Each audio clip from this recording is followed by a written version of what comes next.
ഷാഹി ഇഫക്റ്റിലേക്ക് ഏവർക്കും സുസ്വാഗതം. എല്ലാവർക്കും നമസ്കാരം. ഞാൻ ഇന്ന് ഈ പത്രസമ്മേളനം വഴി 3 ചോദ്യങ്ങളാണ്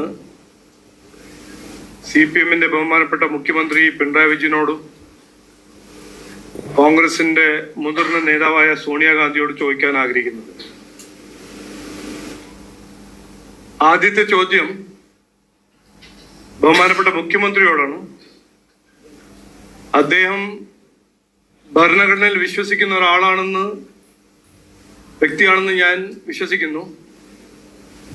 ഭരണഘടനയെ കൈവച്ച് സത്യപ്രതിജ്ഞ എടുത്ത ഒരു മുഖ്യമന്ത്രിയാണ്. എന്നിട്ട് എന്ത് കാരണമാണ്, എന്തുകൊണ്ടാണ് അദ്ദേഹം, എൻ്റെ ആദ്യത്തെ പ്രശ്നമാണ്, കേരള ലോകായുക്ത ആക്ട് 99 പ്രകാരം ഒരു ലോകായുക്ത അല്ലെങ്കിൽ ലോകായുക്ത ആയ ഒരു വ്യക്തി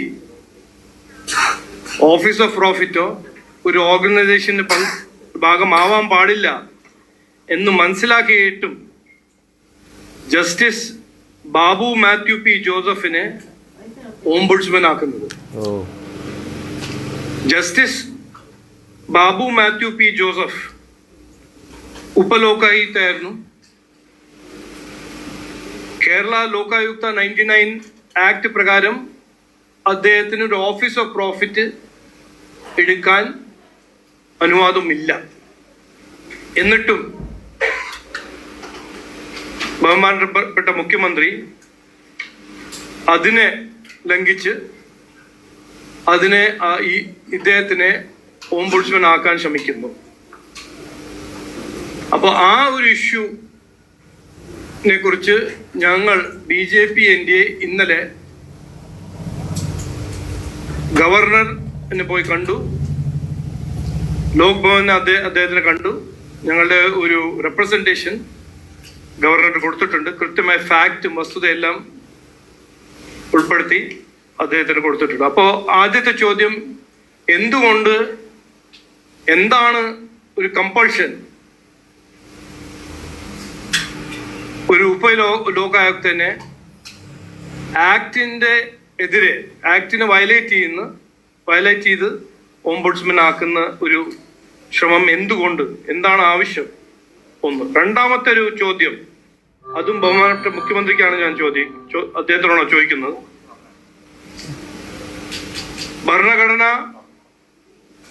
ഭരണഘടനയുടെ മേൽ ഞാൻ പറഞ്ഞല്ലേ, സത്യപ്രതിജ്ഞ എടുത്ത ഒരു ബഹുമാനപ്പെട്ട മുഖ്യമന്ത്രി അസംബ്ലിയിൽ ഗവർണർ സ്പീച്ച് ചെയ്യുന്നു. പക്ഷെ അസംബ്ലിന്റെ മിനിറ്റും റെക്കോർഡ്സിന്റെ ഭാഗമായി മറ്റൊരു സ്പീച്ച് മുഖ്യമന്ത്രി കേറ്റുന്നു. ഇത് എന്താണ് നടക്കുന്നത്? എന്താണ്? ഒരു സിസ്റ്റം ഒന്നുമില്ലേ? ഭരണഘടനയെല്ലാം മറന്നോ? ഗവർണർ അവിടെ സംസാരിക്കുന്ന കാര്യങ്ങളല്ല ലെജിസ്ലേറ്റീവ് അസംബ്ലിന്റെ റെക്കോർഡിൽ കേട്ടിട്ടുണ്ട്. ഇത് പറഞ്ഞ് ചെയ്യാനൊരു രീതി എവിടുന്നാണ് ബഹുമാനപ്പെട്ട മുഖ്യമന്ത്രി ഇത് പഠിക്കുന്നത്? ഏത് അസംബ്ലിയിലാണെങ്കിലും ഗവർണർ പറയുന്ന അദ്ദേഹത്തിന്റെ സ്പീച്ച് അല്ലേ റെക്കോർഡിൽ പോകേണ്ടത്? അതെല്ലാം മാറ്റി സർക്കാരിന് വേണ്ടപ്പെട്ട ഒരു പാരഗ്രാഫ് അതിൽ കയറ്റി അത് അസംബ്ലിന്റെ റെക്കോർഡാക്കുന്ന രീതി തെറ്റാണ്. അത് എന്തുകൊണ്ടാണ് ചെയ്യുന്നത്? ഈ CPM-ന്റെ MPs അല്ലേ ഭരണഘടന എടുത്തിട്ട് ഇങ്ങനെ നടക്കുന്നത്? രാഹുൽ ഗാന്ധി ചെയ്യുന്ന കാര്യങ്ങളെല്ലാം CPM ചെയ്യുന്നില്ലേ? ഈ ഭരണഘടന എടുത്ത് കോൺസ്റ്റിറ്റ്യൂഷൻ സംരക്ഷിക്കണം എന്ന് പറഞ്ഞ് നടക്കുന്നത്. പിന്നെ ഒരു ബേസിക് ഇഷ്യൂ, ഭരണഘടനയിൽ ഒരു ബേസിക് ഇഷ്യൂ, ഗവർണർ അസംബ്ലി പ്രിസൈഡ് ചെയ്യുമ്പോൾ ഗവർണറിന്റെ സ്പീച്ച് എമെൻഡ് ചെയ്യുന്ന ഒരു പ്രാക്ടീസ് ആദ്യമായിട്ടാണ് ഈ നാട്ടിൽ, ഇന്ത്യയിൽ നടക്കുന്നത്. അപ്പോൾ അത് എന്തുകൊണ്ട്? അത് രണ്ടാമത്തെ ചോദ്യം. മൂന്നാമത്തെ ചോദ്യം, കോൺഗ്രസിനോടാണ്. ഇവിടെ ഇന്ത്യൻ യൂണിയൻ മുസ്ലിം ലീഗും ജമാഅത്തെ ഇസ്ലാമിയും എല്ലാം സെക്യുലർ സംഘടനകളാണ് എന്ന് പറഞ്ഞു നടക്കുന്ന കോൺഗ്രസ്, സോണിയാഗാന്ധി പാർട്ടി പ്രസിഡന്റ് ആവുമ്പോൾ കോൺഗ്രസ് ഭരിക്കുന്ന സർക്കാരായിരുന്നു കേരളത്തിൽ. എന്തുകൊണ്ട്, എന്തായിരുന്നു എജൻഡ ഈ സോണിയാഗാന്ധിന്റെയും ഉണ്ണികൃഷ്ണൻ പോറ്റി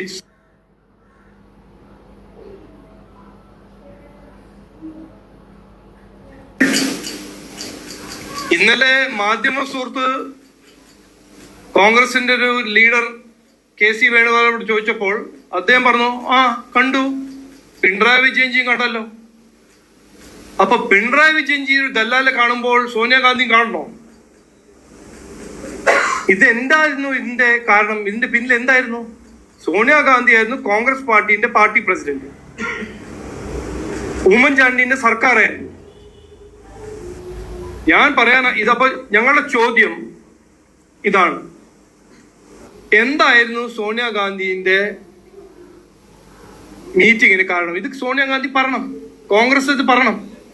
ഇനിയിപ്പോ പിണറായി വിജയനും ഈ ദല്ലാലിനെ കണ്ടു ഒരു മറുപടി ഒന്നുമല്ല, അതൊരു ഉത്തരമൊന്നുമല്ല. ഇത് മൂന്നാമത്തെ ചോദ്യമാണ്. ഒരു വശത്ത് മുസ്ലിം ലീഗ് സെക്യുലർ പാർട്ടിയാണ്, ജമാഅത്തെ ഇസ്ലാം സെക്യുലർ പാർട്ടിയാണ്. മറുവശത്ത് അഴിമതി എന്റെ ഒരു ഐക്കോണായി, ദേവസ്വന്റെ ദല്ലാലായി, ശബരിമലയെ കൊള്ള ചെയ്യുന്ന ഉണ്ണികൃഷ്ണൻ പോറ്റി ഡൽഹിയിൽ കാണുന്ന സോണിയാഗാന്ധിയുടെ ഒരു ചിത്രം. അപ്പൊ ഇത് എന്തുകൊണ്ട് ചെയ്തു? എന്താണ് സോണിയാഗാന്ധിയും കോൺഗ്രസിന്റെയും ഉണ്ണികൃഷ്ണൻ പോറ്റിന്റെ റിലേഷൻഷിപ്പ്? ഈ സ്വർണ്ണക്കൊള്ള, ഞങ്ങൾ ആദ്യം മുതൽ പറയുന്നത് ഈ സ്വർണ്ണക്കൊള്ള കഴിഞ്ഞ 10 കൊല്ലമൊന്നല്ല, ഇത് 10-15 കൊല്ലമായിട്ട് നടക്കുന്ന കാര്യമാണ്. ഇതിന്റെ ഒരു കൃത്യമായി 100% തെളിവാണിത്. ഈ ഉണ്ണികൃഷ്ണൻ പോറ്റിനെ പ്രോത്സാഹിച്ചത് പിണറായി വിജയനും മാത്രമല്ല, കോൺഗ്രസിന്റെ മുതിർന്ന നേതാവായ സോണിയാഗാന്ധി ആണെന്ന് ഞങ്ങൾ ഇന്ന് പറയാൻ ആഗ്രഹിക്കുന്നു. ഞങ്ങളുടെ ചോദ്യം നമ്പർ 3, കോൺഗ്രസ് ലീഡർ സോണിയാഗാന്ധി പറയണം, ഒരു ഉത്തരം തരണം. എന്തുകൊണ്ട്, എന്തായിരുന്നു എജൻഡ, ഉണ്ണികൃഷ്ണൻ പോറ്റിന്റെ റിലേഷൻഷിപ്പ് എന്താണെന്ന് കൃത്യമായി ഒരു മറുപടി തരണം. ജനങ്ങളുടെ ആവശ്യമാണ് എന്ന് പറയാൻ ആഗ്രഹിക്കുന്നു. വേറൊന്നുമില്ല.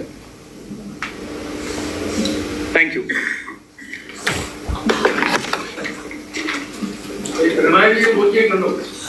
ഫോട്ടോ കണ്ടല്ലേ? അല്ല, അത് KC വേണുഗോപാലല്ലേ പറഞ്ഞത് ഇന്നലെ?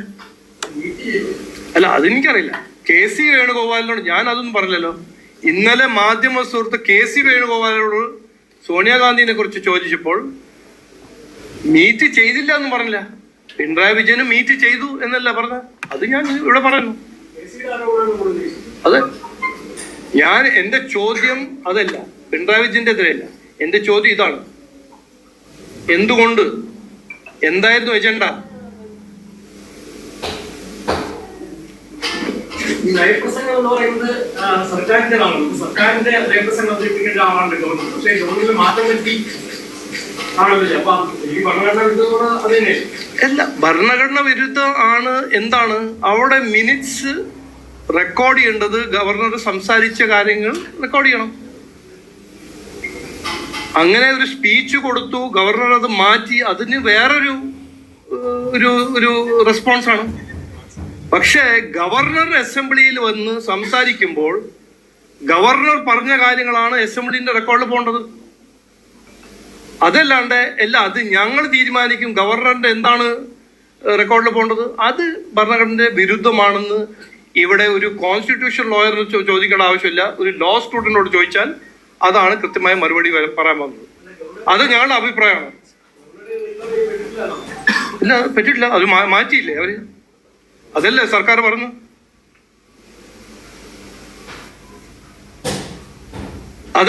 അതല്ലെങ്കിൽ അവർ പറയട്ടെ, ക്ലാരിഫൈ ചെയ്യട്ടെ. ഞാൻ ചോദിക്കല്ലേ, ഇത് നിങ്ങൾ ചെയ്തിട്ടുണ്ടോ? അവര് ചെയ്തിട്ടില്ലെങ്കിൽ പറയട്ടെ. അല്ല, ഗവർണറിന്റെ സ്പീച്ചാണ് റെക്കോർഡിൽ പോയിരിക്കുന്നത്. അവർ ക്ലാരിഫൈ ചെയ്യട്ടെ. ഓ ശരി, നമസ്കാരം.